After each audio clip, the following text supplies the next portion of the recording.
Malaria नाम सुनते ही ठंडी गर्मी पसीना याद आना चाहिए। मच्छर काटने से मलेरिया होता है और उसका जो मेन कॉज है वो पैरासाइट है। जो मच्छर है वो वाहक वेक्टर है। मलेरिया में मच्छर कौन सा है? तो एनोफिलिस फीमेल मॉस्किटो है, वो वेक्टर है।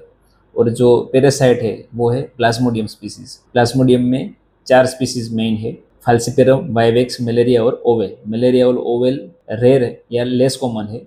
सबसे ज़्यादा जो इंडिया में कॉमन है वो वाइवेक्स है। और जो सबसे डेंजर है, जिसमें कॉम्प्लिकेशन आता है, वो है फाल्सिपेरम। तो यहाँ पर 2 चीज़ ध्यान में रखनी है, कॉमनली वाइवेक्स है और डेंजरस जो है वो फाल्सिपेरम। पैथोलॉजी को यहाँ पर सिंप्लीफाइड रखा है। मॉस्किटो जब बाइट करता है तो उसके जो स्पोरोजोइड्स होते हैं वो ब्लड में एंटर होते हैं, ब्लड में से लिवर में जाते हैं, फिर वो आरबीसी में एंटर करके डेवलप होते हैं, फिर आरबीसी को वो रप्चर करके बाहर निकलते हैं। जैसे ही ये पैरासाइट्स एंड उसके टॉक्सिन्स ब्लड में रिलीज हो गए, बॉडी की इम्यून सिस्टम एक्टिवेट हो जाएगी और उस पर अटैक करेगी और उससे फीवर जनरेट होगा। तो ये मान के चलिए कि जैसे 10,000 आरबीसी एक साथ रप्चर होते हैं तो एकदम से फीवर का अटैक आएगा। 1-2 दिन बाद फिर से आरबीसी रप्चर होगी और फिर से अटैक आएगा। इस तरह से साइक्लिक सिस्टम से ये फीवर आता रहता है, जो मलेरिया की एक विशेषता है। डिसीज के 3 स्टेज है, ठंडी, गर्मी, पसीना। पहला स्टेज में क्या होगा? ठंड लगेगी, यानी severe chills and shivering start होगा।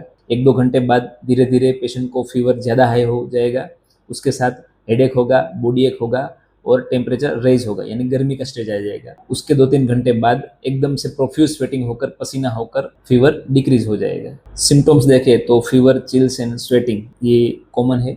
उसके साथ साथ जो वेरी कॉमन सिम्टम है वो हेडेक है, बॉडी एक, वीकनेस और नोजिया वोमिटिंग। 48 से 72 आवर के साइकिल में ये सिम्टम्स बनते रहते हैं। इसके साथ पेशेंट में क्या दिखेगा? तो आरबीसी टूट रहे हैं, इसलिए पेशेंट पेलर दिखेगा और जो आरबीसी वेस्ट जनरेट हो रहा है उसको रिमूव करने का काम स्प्लीन का है, इसलिए स्प्लीनोमेगाली भी दिखेगा। पेशेंट में टेम्परेचर दिखेगा और साथ में हेपेटोमेगाली भी दिखेगा। वाइवेक्स में कॉम्प्लिकेशन की पॉसिबिलिटी कम रहती है, लेकिन फाल्सिपेरम है तो सेरेब्रल मलेरिया हो सकता है, जिसमें सेंसोरियम पेशेंट का अल्टर हो जाएगा, कन्वर्जन आ सकती है और पेशेंट कोमा में भी जा सकता है। अगर पेशेंट अच्छी तरह से ट्रीट नहीं हुआ तो सीवियर एनीमिया हो सकता है, हिमोलाइटिक जॉन्डिस, आरबीसी टूटने से हिमोलाइटिक जॉन्डिस हो सकता है और एक्यूट किडनी इंजरी भी हो सकती है। मलेरिया डायग्नोसिस का जो गोल्ड स्टैंडर्ड है वो है पेरिफेरल ब्लड स्मीयर, इसको याद रखना है। उसके अलावा एंटीजन डिटेक्ट करने के लिए रैपिड डायग्नोस्टिक टेस्ट भी अवेलेबल रहती है। साथ साथ में डॉक्टर सीबीसी,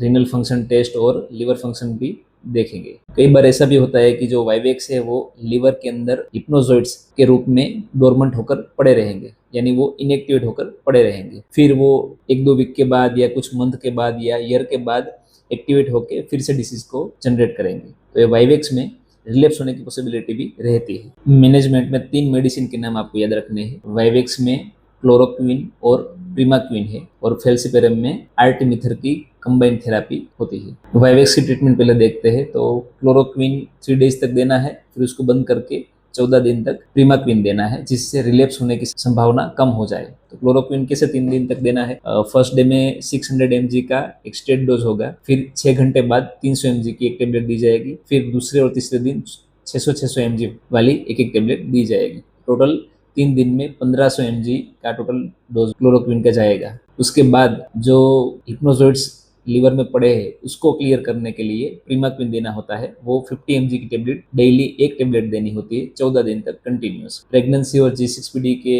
डिफिशियंसी है तो उसमें अवॉइड करना है। मलेरिया की बेस्ट मेडिसिन क्लोरोक्विन ही है, पर फाल्सिपेरम पे वो काम नहीं करती, रेजिस्टेंस है, इसलिए उसके लिए अलग कंबाइन थेरापी होती है जिसको ACT, आर्टेमिसिन इन कॉम्बिनेशन थेरापी कहते हैं।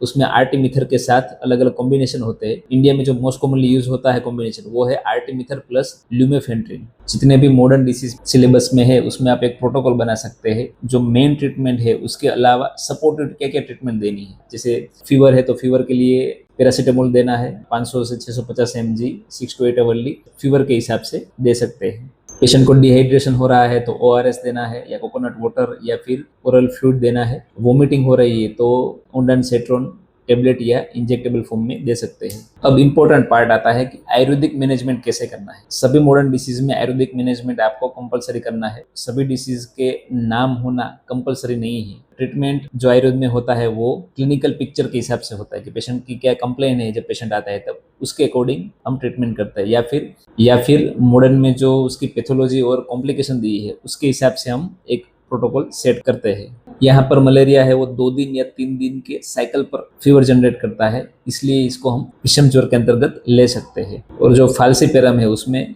फेटल कंडीशन बन सकती है, इसलिए उसको सन्निपातक ज्वर के अंदर इंक्लूड कर सकते हैं। अलग अलग बुक्स या अलग अलग वैद्यों के पास आपको इसमें अलग अलग कॉन्सेप्ट मिलेंगे, पर अब एग्जाम की दृष्टि से हम सिंपल कॉन्सेप्ट को लेकर चलते हैं। लिखना कैसे है, अगर नया पेशेंट आ रहा है तो उसको नवीन या साम ज्वर का प्रोटोकॉल प्लस विषम ज्वर का प्रोटोकॉल अप्लाई करेंगे, और अगर रिलेप्स वाला पेशेंट है तो उसको पुनरावर्तक ज्वर के प्रोटोकॉल से हम ट्रीट करेंगे। मिनिस्ट्री ऑफ आयुष ने आयुष 64 करके एक मेडिसिन बनाई है जो स्पेसिफिकली मलेरिया के लिए डिजाइन की गई, तो इसको आपको कंपलसरी याद रखना है। उसके 4 कंटेंट है, जिसमें मेन कंटेंट जो है वो है सप्तपर्ण, दूसरा है कटुकी और किरातिक और कुबेराक्ष। मलेरिया के साथ साथ इन्फ्लुएंजा में भी यूज होता है और कोविड-19 में भी गवर्नमेंट ने इसको प्रमोट किया था। विषम ज्वर में संतत, सतत, अन्यद्युष्क, तृतीयक और चतुर्थक बताए हैं, जिसमें 1 दिन का गैप रहता है तो उसको अन्यद्युष्क बताया है। 2 दिन के गैप के बाद तीसरे दिन फीवर आता है तो तृतीयक बताया है। चौथे दिन अगर फीवर आता है तो उसको चतुर्थक बताया है। मलेरिया को हम अन्यद्युष्क या तृतीयक ज्वर में इंक्लूड कर सकते हैं। उस अन्यद्युष्क के लिए जो मेडिसिन यूज होती है उसको